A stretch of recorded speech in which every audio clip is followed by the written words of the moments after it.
Alô, Brazucas, tudo bem? Estamos de volta aqui no seu canal Brazuca Esporte Clube. Eu sou Elias Costa, estamos com o programa Na Preleção. Isso mesmo, você que curte o nosso canal, está inscrito no Brazuca Esporte Clube, sabe, né? Preleção, aquela resenha maravilhosa, sempre com um grande convidado, uma grande personalidade do futebol brasileiro. Reta final de campeonatos estaduais e o nosso convidado é expert em campeonato estadual. Conquistou título em São Paulo, no Rio Grande do Sul, Minas Gerais, por onde passou. E foi um dos grandes laterais da história do Grêmio, também do Atlético, do Fluminense. Estou falando, e do Corinthians, que ele vai nos relembrar também. Estou falando do lateral Alfinete. Tudo bem, Alfinete? Muito obrigado por atender o nosso canal Brazuca Esporte Clube, por bater esse papo com a gente no programa Preleção. Tudo bem? Tudo bom, Elias. É um prazer. Sempre estou sendo convidado por repórteres e jornalistas aí do Rio Grande do Sul. Eu acho que eu tive uma história dentro do Grêmio interessante. É verdade, uma bela história. E que rendeu títulos, conquistas, principalmente estaduais. Foram quantos estaduais que você conquistou só no Grêmio? 4. Lembra de cabeça? 4 estaduais. 87, 88, 89 e 90, né? É verdade, um tetracampeonato. O Grêmio até que disputa a final agora com o Caxias, nesse final de semana, começa a grande final do Gauchão e pode chegar a esse número também, ao hexacampeonato. Mas, Alfinete, continua jogando uma bolinha, continua jogando na lateral direita, continua trabalhando com futebol? Não, após esse tempo de pandemia aí, eu fiquei afastado, porque a idade vai chegando e junto com a idade vem vindo os problemas de saúde. Não que eu estou tendo problema de saúde. Para evitar um mal maior, eu fiquei afastado esses 2 últimos anos aí de futebol. E hoje eu estou mais cuidando da empresa familiar, que é da minha esposa e da irmã, e eu estou mais ajudando e ficando aqui mais em Jaú, já que a minha filha mora em São Paulo, e se você sair para muito longe, fica muito difícil para mim. Sim. Então eu tenho ficado mais em Jaú. Verdade. E até para relembrar um pouco a sua carreira, a sua trajetória, você começou no 15 de Jaú, na sua cidade? Isso, eu vim para cá em 78.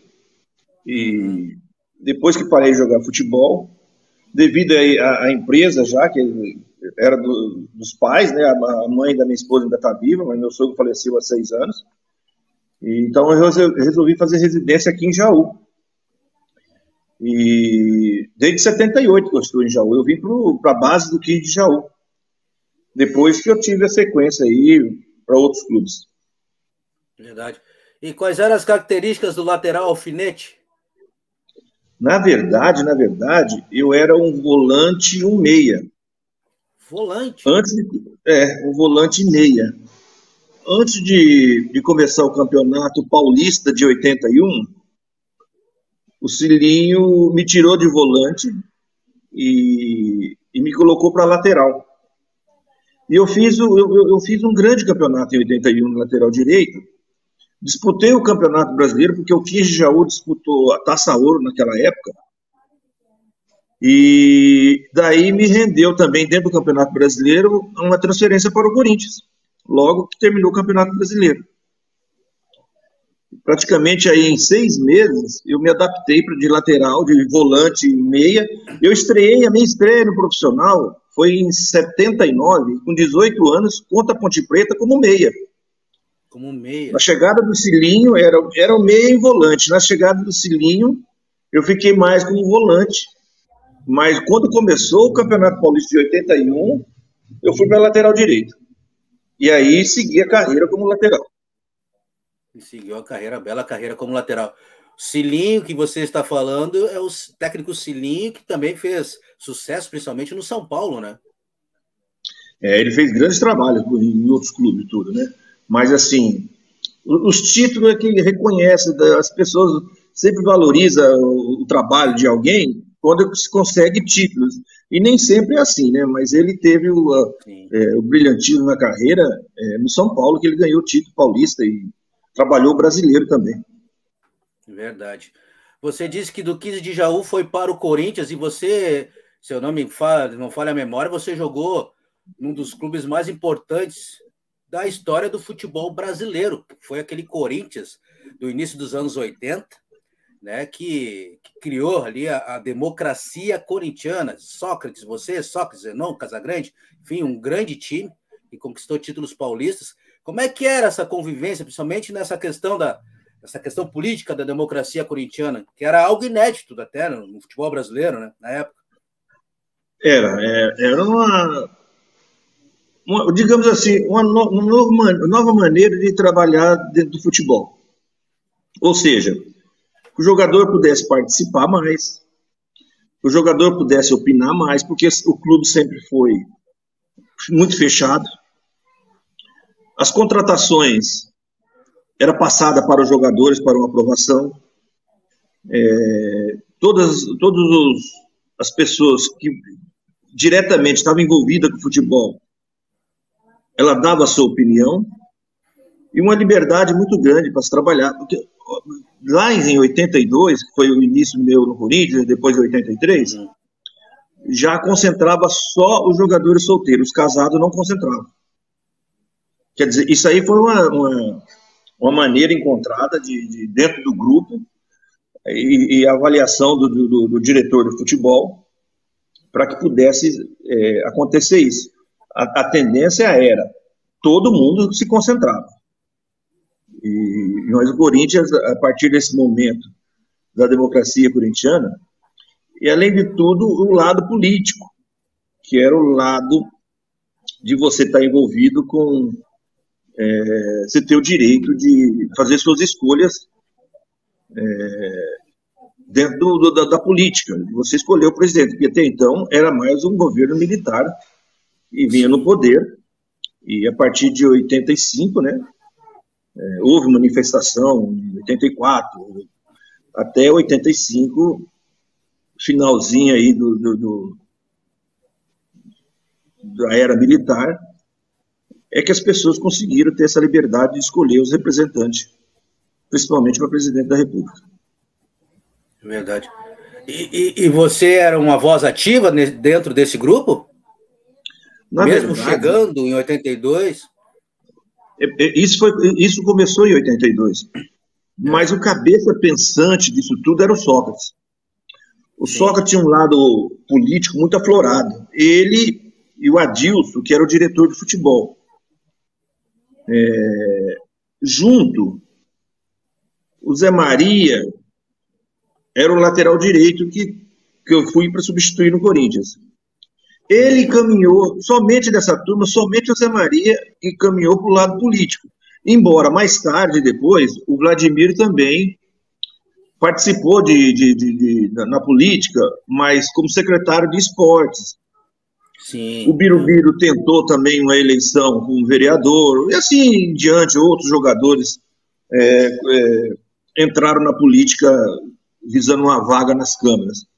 Mas no nosso grupo, o Zé Maria foi eleito vereador dentro dessa política da democracia corintiana. Ele foi vereador em São Paulo, em 83. Sim. Verdade, mas o cabeça pensante era o Sócrates. Na verdade, nós mais usufruímos e opinávamos do que ter a liderança em si. A liderança era o Sócrates. Junto do Sócrates, o Adilson. Aí depois vinha Vladimir, Zenon, o Casagrande era ativo. No primeiro ano era o Daniel Gonzalez, era o Gomes, o zagueiro. No segundo ano já participou o Juninho, porque o Daniel saiu. Mas era um grupo... Tudo isso só acontece. Tem certas coisas no futebol que só acontece quando você está ganhando. Quando você está perdendo, tanto é que o Corinthians perdeu o título de 84, o Sócrates foi vendido em 85, acabou a democracia do Corinthians. Verdade. Então foi um período. Verdade. Foi um período ali que teve as conquistas, E você, com as conquistas, facilita tudo. Se você não tem conquista, você é massacrado. Porque parte da imprensa entende, parte da imprensa não entende. Então, era uma maneira que nós tínhamos dentro do grupo de fazer as nossas escolhas. As imposições sempre foi imposto, as premiações sempre foi imposto, sempre foi de cima para baixo. O máximo que participava era o capitão, mais 2 ou 3 jogadores, mas às vezes era só o capitão. E já vinha pré-determinado. No Corinthians a gente tinha essa liberdade de você conversar com o presidente, juntamente com o diretor de futebol, que era Adilson, para encontrar uma solução que fosse viável para as premiações. Que maravilhoso, é uma bela história. E o que você lembra, principalmente dos títulos paulistas, 82 e 83? Nós fizemos uma campanha até razoável no Campeonato Brasileiro de 83. O Goiás tirou a nossa vaga, que empatou com o Guarani precisava ganhar para o Corinthians seguir na frente. É assim, os títulos é reconhecimento de trabalho. É muito frustrante quando você chega à final de campeonatos e você é cobrado porque você não ganhou o título. Mas as pessoas esquecem que a campanha é que leva você às finais de título. Então, quando, por exemplo, aqui no estado de São Paulo, tem 4 equipes grandes e mais a Portuguesa, que era difícil jogar com a Portuguesa, Guarani e Ponte Preta. E sempre um time ou outro do interior de São Paulo, porque praticamente Campinas está dentro de São Paulo. São 80 quilômetros, mas é uma metrópole hoje, Campinas, então praticamente está dentro ali. E sempre teve time forte. Mas sempre existia lá um Botafogo de Ribeirão Preto, um América de Rio Preto, um Marília, um 15 de Piracicaba, um 15 de Jaú, que sempre estava numa das vagas que dificultou. Portanto, que o brasileiro que o 15 de Jaú disputou em 82 foi porque o 15 de Jaú ficou entre os 5 classificados. Corinthians ficou fora dessa vaga. Foi disputar a Taça de Prata. E, se não me engano, o Palmeiras também ficou fora. E o 15 de Jaú, com o São Paulo, eu acho que a Portuguesa ficou fora. E Santos disputou a Taça de Ouro na época, né? Então, quer dizer, essa classificação dava a oportunidade de você disputar o brasileiro, que o 15 de Jaú disputou o brasileiro na época de 83. É verdade. Falando do Corinthians, você, antes de vir para o Grêmio, teve uma bela passagem pelo Joinville, né? Aquele belo time do Joinville que tinha você, Paulo Egídio. Na verdade, era assim, ó. Eu saí do Corinthians, eu e Paulo Egídio saímos do Corinthians e fomos para Ponte Preta. Ponte Preta primeiro. E no meu caso, eu só saí por causa do lado financeiro. Senão eu continuaria no Corinthians. Eu tinha um espaço conquistado já dentro do Corinthians. Para quem foi titular com o Zé Maria no banco, que tem uma história muito rica dentro do Corinthians e muito grande, e para um jovem de 21 a 22 anos que chegou lá e tomou conta da posição, então eu tinha lá um espaço já conquistado dentro do Corinthians. Mas eu teve um desentendimento com o Adilson, e na negociação que veio o Carlos e o Edson para o Corinthians, eu e o Paulo Egídio fomos envolvidos na negociação para a Ponte Preta. E lá eu joguei 18 meses. E lá, depois da Ponte Preta é que eu fui para o Joinville. Eu cheguei lá em Joinville em 85 e nós conseguimos aí o campeonato em 85. E no início de 87, eu joguei a primeira fase pelo Joinville. Nós ganhamos a primeira fase, porque era 3 fases que você disputava. Nós ganhamos a primeira fase e eu fui vendido para o Grêmio. Naquele ano, eu conquistei 2 títulos, já no começo no estadual, que foi do Grêmio e do Joinville. Do Joinville, olha aí.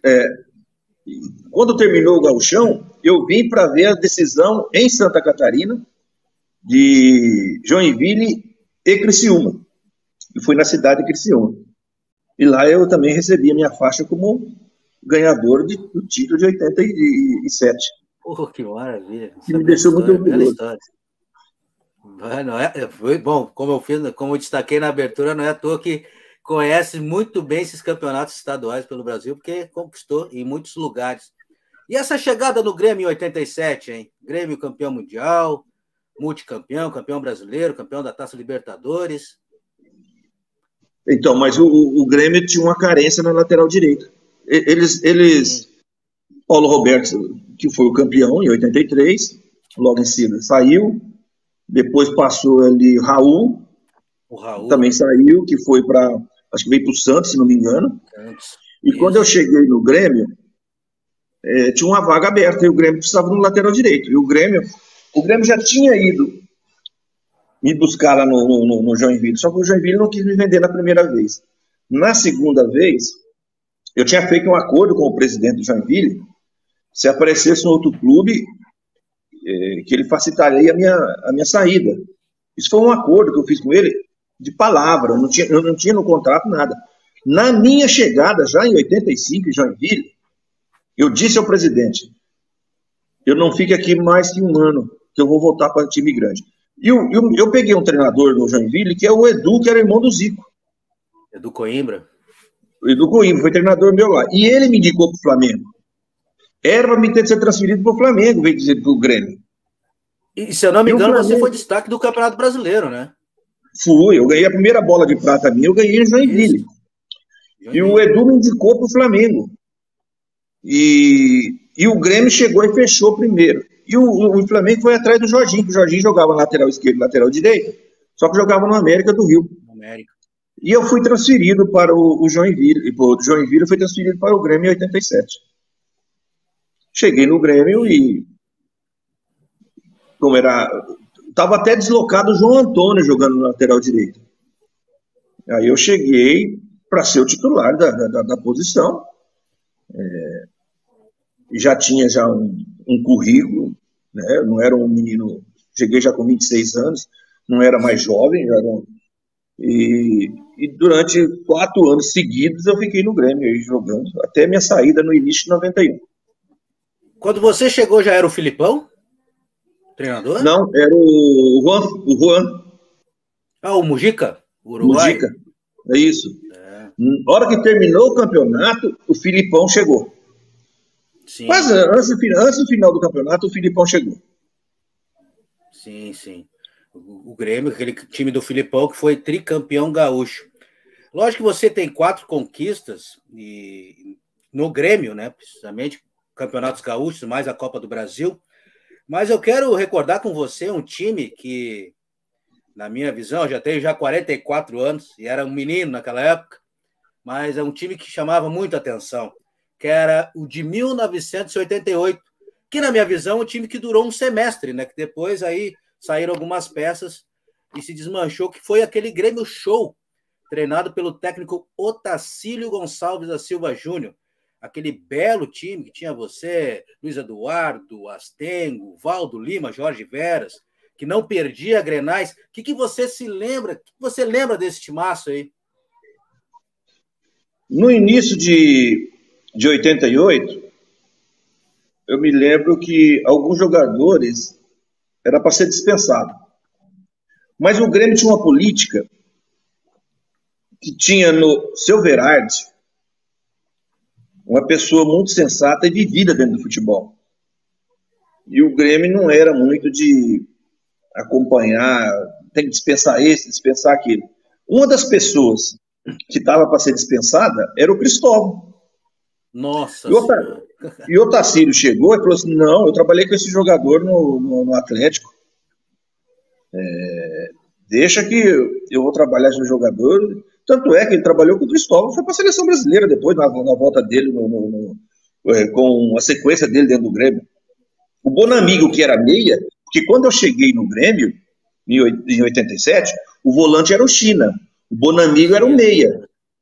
Bonamigo e Luiz Carlos. Né? Era o 10, praticamente. A mudança no elenco foi, o Astengo também tinha saído. No primeiro momento ficou o Henrique. O Astengo saiu também. No primeiro momento, o Bonamigo veio para volante. E Cristóvão. E aí começou a surgir o Assis também, que estava vindo da base, tudo. Às vezes jogava o Lino. O Lino também jogou, né, nessa época do Grêmio. O Lino que jogou no Palmeiras, jogou no Flamengo também. E aí chegou Jorginho, chegou Marcos Vinícius, além do Valdo, que estava aí também. Então, o elenco do Grêmio era de poucas mudanças. Isso por causa do trabalho do seu Verratti. Eu me lembro que... personalidade do Grêmio. Opa, eu me lembro que muitas das vezes a gente acompanhava tudo. O Internacional teve ano de contratar 60 jogadores. Você não forma elenco desse jeito. Você não dá condição, não dá tempo para o jogador se adaptar, porque o jogador tem essa adaptação. Hoje, o exemplo mais claro disso tudo é o Palmeiras. De todos os clubes que vejo aí, é o Palmeiras. Ele contrata o jogador, ele espera a adaptação do jogador.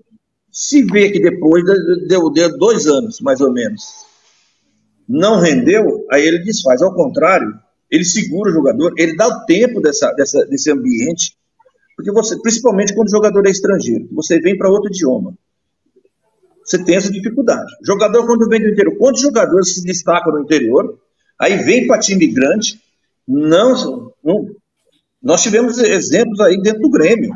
O Adilson Heleno fez um baita campeonato pelo Criciúma. E começou jogando no Grêmio, foi até bem, e depois o Assis acabou tomando o lugar dele. O Assis vinha subindo, né, no início de 89, aí o Assis já estava subindo junto com a gente.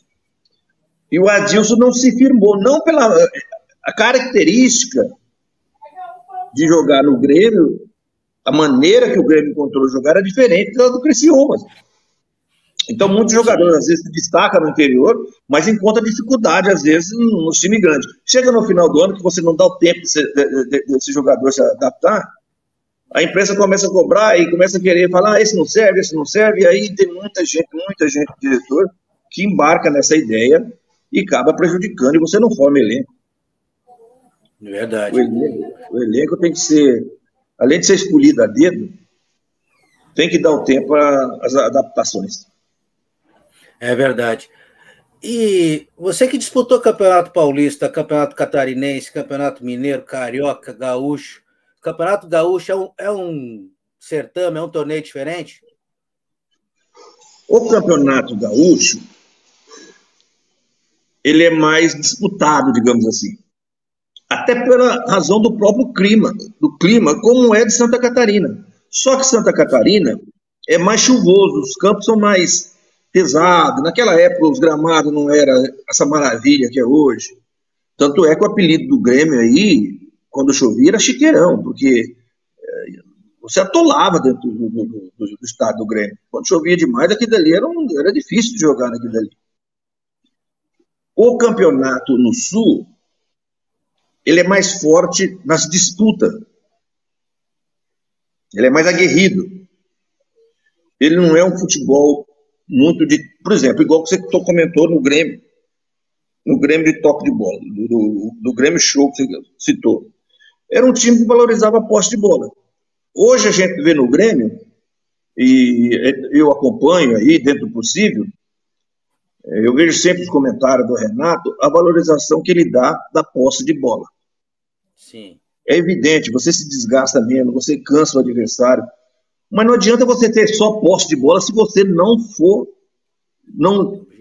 ter essa posse de bola em direção a gol. Isso. Porque o futebol, o que resolve é gol. O que adianta você ter... Hoje eu vejo muita coisa na imprensa, tem 60% de posse de bola. E não fez gol, não adiantou nada. O que adiantou isso? Então a posse de bola, na minha opinião, ela é relativa. É muito bom quando você está ganhando. Aí você tem posse de bola. Mas quando você está perdendo, você não tem que ter posse de bola. Como é que você vai ter posse de bola perdendo o jogo? Você tem que ir em busca do resultado. Você está perdendo, você não vai ter posse de bola. Você tem que ir procurar caminhos e poder empatar primeiro para depois virar. Então, eu vejo futebol hoje. O futebol que eu mais gosto de ver hoje é do Atlético Paranaense. Bom time. Um time que joga para frente, joga em alta velocidade, muita juventude, mas sempre tem aquelas pessoas experientes para dar sustentação para os mais jovens. Foi o caso no Grêmio de Assis, de Darcy, de Almir. Então, o próprio João Antônio, que era novo, e tantos outros que me foge a memória agora, Gilson, centroavante, André, o próprio Wilson, que virou titular depois da equipe, o zagueiro, o alemão, na saída do Henrique, o alemão virou titular. O próprio Chico, e o próprio Henrique, quando eu cheguei, o Henrique também, o Henrique não tinha um status para ser titular no Grêmio, as pessoas não aceitavam. E o Henrique saiu daí para ser titular no Corinthians e ser respeitado no Corinthians. Ele era um baita de um jogador e gente de alto nível. Então, a composição sempre do elenco tem que ter a juventude e as pessoas mais experientes para poder segurar as broncas quando é necessário. É verdade, é verdade. Estamos conversando com Alfinete, ex-lateral direito do Grêmio, do 15 de Jaú, do Corinthians, do Fluminense, do Atlético Mineiro, enfim, um dos grandes laterais do futebol brasileiro. Você curtindo o programa Preleção, não se esqueça, se inscreva no nosso canal, deixa aquele seu like, lá espalha para geral, porque o canal Brasil Esporte Clube é aquele canal que fala de futebol e também carnaval. Alfinete, você disse que acompanha hoje o Grêmio, e o Grêmio aí que está às vésperas de uma final contra o Caxias, e até lembro lá, esse Grêmio Show de 88 foi campeão, tetracampeão em Caxias, né? Conquistou o título lá jogando no Centenário. O que você avalia desse time do Grêmio? O Grêmio que treinado pelo Renato, que tem aí o Soares como a grande estrela, e um time completamente diferente daquele time do ano passado. É uma nova formação.